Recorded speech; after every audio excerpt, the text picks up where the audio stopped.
తెంచుకుంటే తెగిపోతుందా దేవుడు వేసిన బంధం? తెలుసుకో నీ జీవిత గమ్యం, పెంచుకోమానుబంధం. 7 అడుగులు నడిచిన వాడే 7 జన్మలు తోడుంటాడు. భర్తగా నిన్ను భరించువాడే బ్రతుకు దీపం వెలిగిస్తాడు.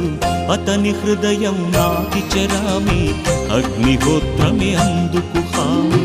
అతని హృదయం నాటి చెరామి, అగ్నిహోత్రమే అందుకు హామీ. తెంచుకుంటే తెగిపోతుందా దేవుడు వేసిన బంధం? తెలుసుకో నీ జీవిత గమ్యం, పెంచుకోమానుబంధం.